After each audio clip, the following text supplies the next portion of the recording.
My name is Virginia Alcott. I'm 87 years old, and I've lived every one of those years with a memory so painful it never dulled. Just dulled me. I reside now in a small bungalow nestled on the edge of a sleepy Missouri town, where the dogwoods bloom in the spring and the church bells still ring at noon. People around here think of me as the quiet old widow who bakes pecan pies for the church socials and never misses a Sunday service. But none of them know what I buried along with my youth. They say time heals all wounds. But what about the ones time doesn't touch?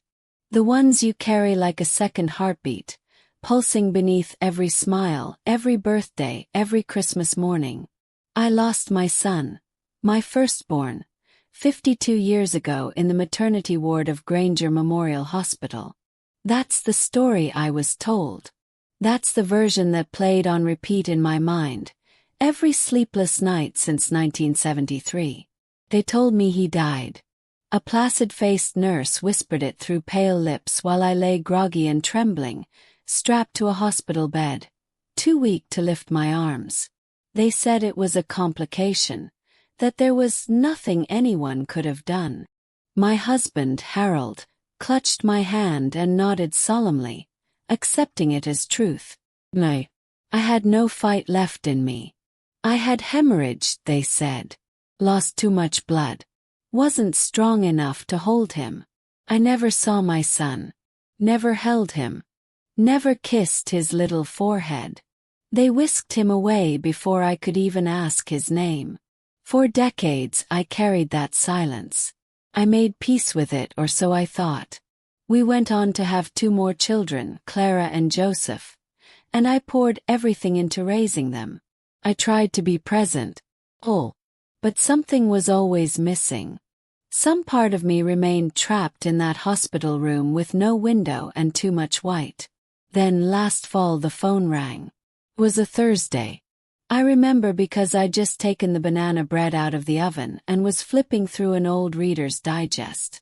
The number on the caller ID was unfamiliar, and I almost let it ring out. Something told me not to. Mrs. Alcott. The voice on the other end rasped, cracked with age. You don't know me, but I worked at Granger Memorial back in the 70s. My fingers tightened on the receiver. I was a nurse. My name's Bethany Miller. I'm dying. Stage 4. And I need to clear my conscience. I didn't breathe. I was there the night your baby was born. I held him. He didn't die, ma'am. He was taken. Sold. The room tilted. My knees buckled. I had to sit. Sold. She spoke in fragments, like each sentence was a weight too heavy to lift. She told me about a doctor, Dr. Wilkes, who'd been running an illegal adoption ring, passing off healthy newborns to wealthy, desperate couples under the guise of stillbirths. Babies were funneled through shadowy agencies. No questions asked. No paperwork that couldn't be forged or shredded. I listened as my entire life unraveled like an old sweater caught on a nail. You need to know the truth before I go, she said. I've carried this for too long. I couldn't speak. My lips moved, but no sound came. That night, I sat in my living room until dawn, the phone still resting on my chest, her voice echoing like a ghost down the empty hallways of my mind. Everything I believed, every prayer I whispered at his imagined grave, was built on a lie. And now the truth had arrived. Too late to undo the damage. But maybe not too late to find him. If he was still alive. If he even knew. If he would want to know me. As I stood in the attic the next morning, looking for the old photo albums I hadn't touched in years, my foot nudged something behind a row of dusty trunks. Metal box. Heavy. Rusted at the edges. Locked with a tiny latch. I opened it, hands trembling, and inside were documents. Receipts. Letters. One of them was addressed to Harold Alcott, my late husband.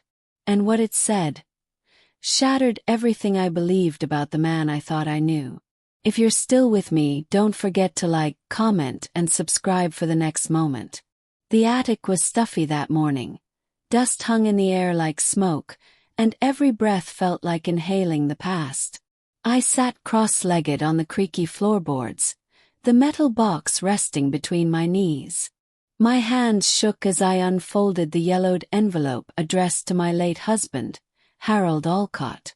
The handwriting was neat, feminine, familiar, though I couldn't place it at first. I slipped the letter out.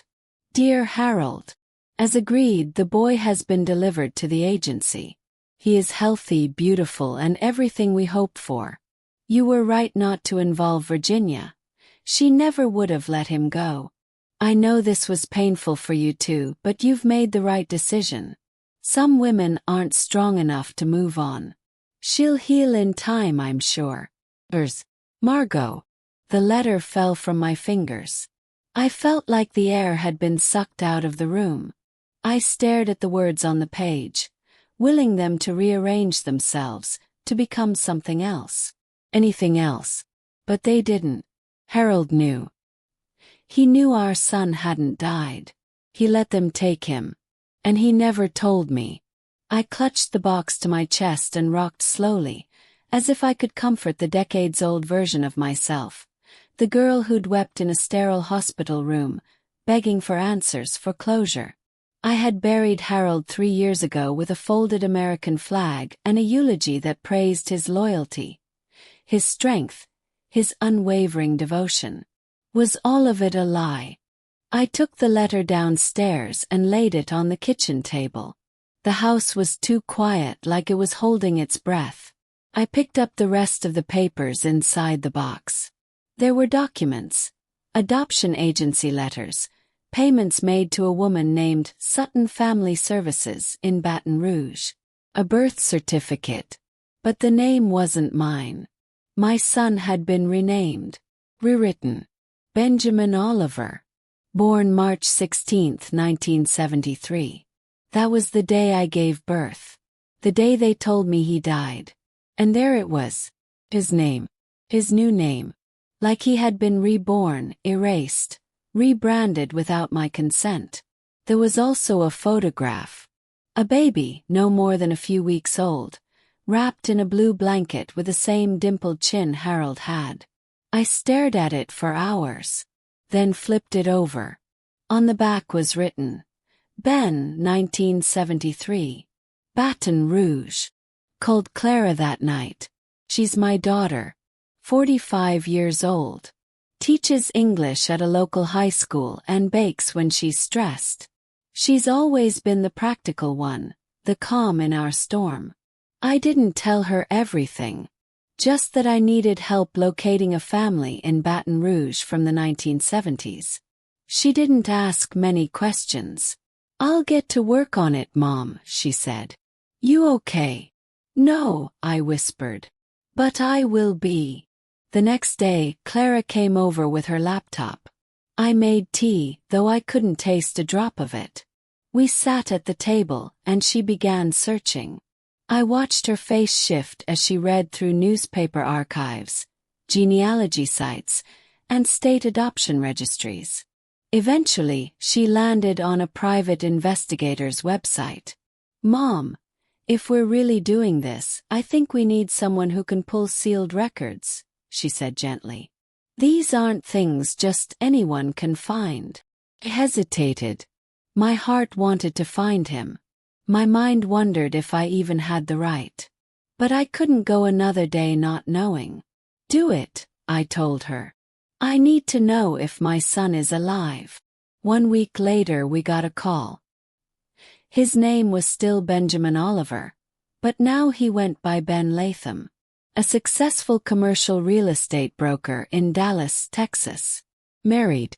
3 grown children. No criminal record. Military background. Seemed like a good man, the PI had said. But here was the dagger. He had no idea he was adopted. No clue he was taken from his birth mother. He's lived his whole life thinking his parents are his biological family, the investigator said. This won't be an easy door to knock on. I thanked him and hung up. The house felt heavier than ever. Clara looked at me and said, "What now, Mom?" And for the first time since that nurse's phone call, I didn't know the answer.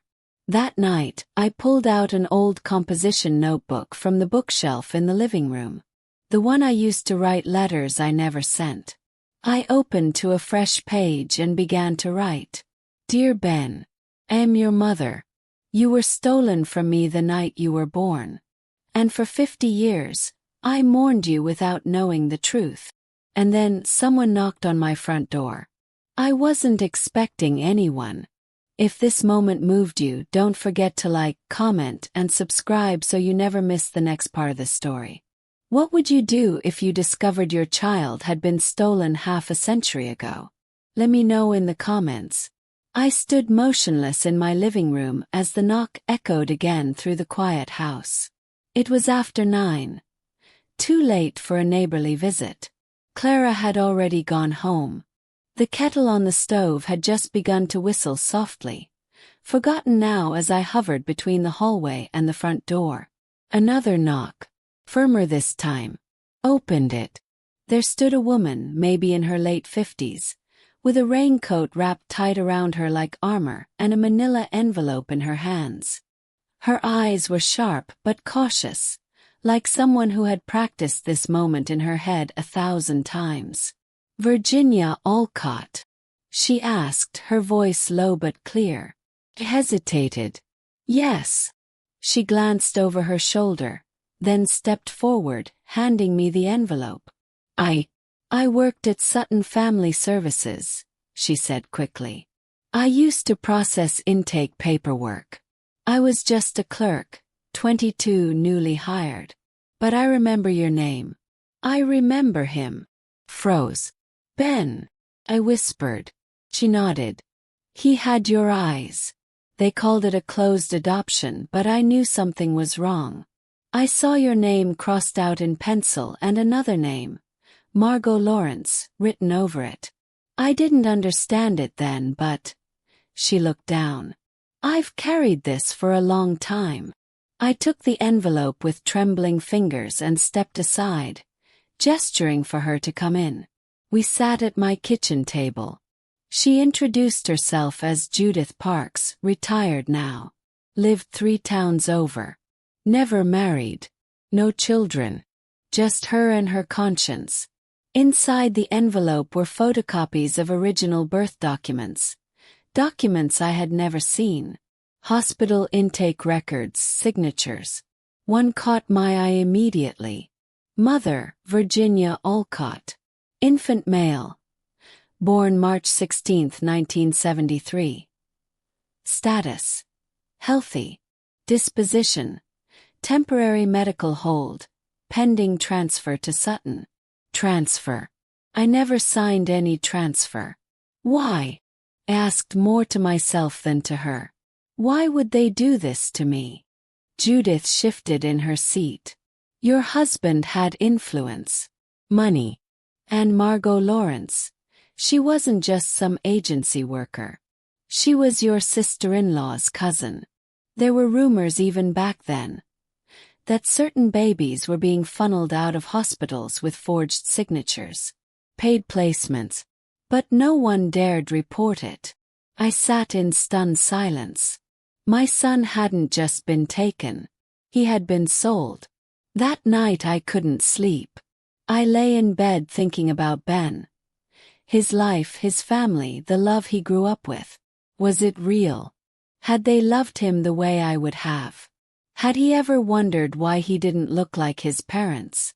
Had he felt me in his bones the way I still felt him? And then I remembered something I had buried for decades. A flash from that hospital room. A nurse, short, dark hair, thick glasses, had come in to check my chart. She looked nervous. Her hand trembled slightly as she pulled back the curtain. I remembered how she avoided my eyes. How she mumbled something about complications and needing a second signature. I'd been drugged. Groggy. Hadn't made sense then. But now it did. They waited until I couldn't protest, until I was too weak to fight. And Harold, my Harold, he'd helped them. The next morning I made a decision. I printed the letter I had written to Ben and added the photocopies Judith had brought. I didn't know if he'd believe me, but the truth needed to find him. Clara returned later that afternoon and found me sitting at the table, envelope sealed, address scrawled in my uneven handwriting. "You're really doing it?" she asked. He nodded. "He deserves to know." Clara looked at the return address. "Want me to drive it to the post office?" "No," I said. "I want to hand-deliver it." Her eyes widened. "To Dallas." "I've waited 50 years, I said softly. "I can wait a few more days.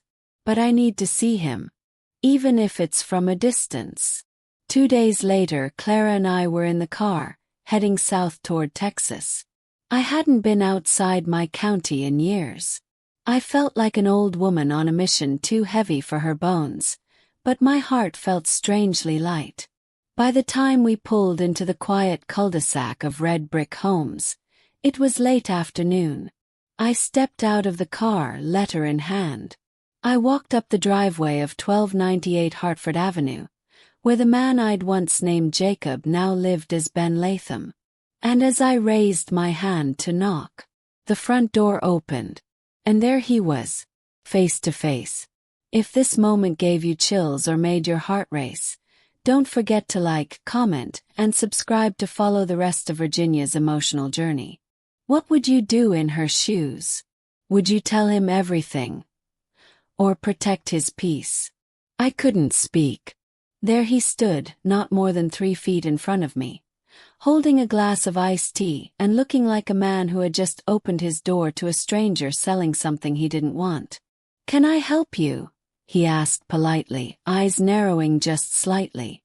His voice, low, steady, hit something in my chest like a bell. I recognized the shape of it. I had heard that voice before, in a baby's first wail. My breath caught in my throat. "Hi," I said, my voice cracking like brittle paper. "You don't know me, but my name is Virginia Alcott." He looked confused. Kind but guarded. "Okay." I reached into my purse and pulled out the envelope. "This is going to sound wild, and maybe you'll shut the door, but I believe I'm your birth mother." He stared at me for what felt like a lifetime. Then his eyes drifted to the envelope. His hand didn't move. I could feel Clara watching from the car. "I'm sorry to bother you," I added quickly, voice trembling. "I just wanted you to have this. You can read it when you're ready." I handed him the envelope. He took it slowly, as if unsure whether it would burn him. "My mother passed a few months ago," he said suddenly, eyes scanning my face. "She never told me I was adopted." He nodded. "I figured." "Why now?" he asked. "After all this time?" "Because I didn't know you were alive," I said softly. "Not until a few weeks ago." There was silence. Then he asked the question I hadn't dared dream he'd ask. "Would you like to come in?" Ben made coffee while I sat awkwardly on the edge of a tan leather armchair. The house smelled like cedar and citrus. Family photos lined the walls, but none from childhood. Just wedding pictures, school graduations, vacation shots with 2 children who had his jawline and chin. His wife, Denise, arrived a few minutes later, tall, elegant, and visibly startled by my presence. He whispered something to her, handed her the envelope. Her eyes darted to me, then softened as she read the name on the front. They went into the hallway for a moment. When they returned, he looked different, less closed but still cautious. "I read the first page," he said. "Do you mind telling me the rest?" I told him everything. About 1973. About the hospital. About waking up groggy and being told my son had died in the night. About the nurse who confessed decades later. About the manila envelope. About Harold, and his quiet cruelty dressed in charm and pressed suits. Ben listened. Not once did he interrupt. His wife reached out and held his hand. When I finished, there was a long silence. "You named me Jacob?" he finally asked. He nodded. "After my grandfather. I never got to hold you. Never saw your face." He ran a hand down his face. "Jesus." I saw tears forming in his eyes. "I don't know what to say," he whispered. "My whole life I thought I knew who I was." "You do," I said gently. "You're still you. But now you know more." "Why would someone do this?" he asked. I shook my head. "Because money changes people. Because your father saw me as someone to manage, not love. And because I was alone." Denise stood up and walked over to me. "Would you like to meet your grandchildren?" Tears welled up in my eyes before I could answer. I simply nodded. Later that afternoon, 2 teenagers came bounding down the stairs, one a mirror of Ben at 16, the other all elbows and freckles. They looked at me like I was a puzzle no one had taught them how to solve. But they were kind, polite, curious. And when they called me Miss Virginia that first day, it was more than enough. As the sun began to set, and I stepped back out onto the porch, Ben followed me to the door. "I don't know what to call you yet," he said honestly. "But I want to know more. If you're open to it." I smiled through tears. "More than anything." He hesitated, then added, "There's one thing I need to ask." "Yes." My mother, Margot, left behind a safe deposit key. I haven't opened the box yet. "I'd like you to come with me." My stomach dropped, because I knew whatever was inside that box might be the last missing piece. The final truth. The bank was quiet, the kind of hush that made you second-guess every footstep. The vault room smelled faintly of paper and old metal. I stood next to Ben, our breath fogging the sterile air, watching as the manager unlocked the steel deposit box. "Here you are," she said, sliding it forward. "Take all the time you need." Ben looked at me, his hands shaking ever so slightly. "Ready?" I nodded, though every part of me wanted to run. He opened the lid. Inside were only 2 things: a thick envelope and a velvet pouch. He reached for the envelope first, opened it, and began to read. I watched his face change as his eyes scanned the pages. Shock, grief, disbelief, then something deeper, recognition. "Margot wrote this," he said after a long silence. "My adoptive mother." He handed me the letter. It was dated 3 months before her death. "To my son Benjamin. If you're reading this, then I'm gone. And I owe you the truth. You were adopted. You were not meant to know.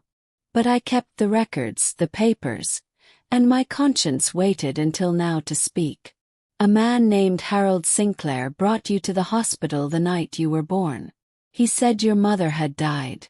He offered money. Said he wanted to ensure you were raised properly. Took you. Not out of cruelty, but because I wanted a child more than anything, and the system made it impossible for women like me. I loved you. I did. But I never should have agreed. I knew I was stealing someone's son. I told myself she was dead. But she wasn't. Think deep down I always knew that. I hope you'll find her. Her name is Virginia Alcott." I covered my mouth with my hand. Ben just stared ahead, eyes glassy. "She knew," he whispered. "All this time." And then he opened the velvet pouch. Inside was a locket. Simple gold tarnished by time. He handed it to me. Opened it. Inside was a baby's photo. Black and white, wrinkled with age. My breath hitched. I had never seen him as an infant. But I knew that face. That little tuft of hair. Those eyes. He'd kept it. My Harold had kept it. For all his lies, he'd kept one thing real. We left the bank without saying much. But something shifted in the car on the way back. Silence became comfort, not avoidance. That weekend, Ben brought his family to my house. They stayed for dinner. We laughed, cried, played old records. I made chicken pot pie from scratch. His favorite, though he didn't know it yet. Each time he looked at me, I could see him slowly stitching the pieces of his identity together. Not erasing Margot. Not erasing me. Just finally holding both truths. 2 months later, on my 83rd birthday, I received a small package in the mail. Inside was a framed photo. It was me and Ben in the garden, sunflowers behind us, and his arm around my shoulder. Taped to the back was a note in his handwriting. Dear Virginia, I don't know what to call you yet, but I know what you are. You are part of me. And from now on, you're not just a page in a hidden file. You're family. Love. Ben. I sat there for hours, holding the frame, tears soaking into my lap. I wasn't the backup plan anymore. I wasn't the woman they forgot. I was the beginning of his story. Please like, comment, and subscribe to our channel for more powerful stories like this one. And tell us in the comments, what would you do if you found out the child you thought you lost had been living all along? Until next time, take care of your hearts, and never stop believing in second chances.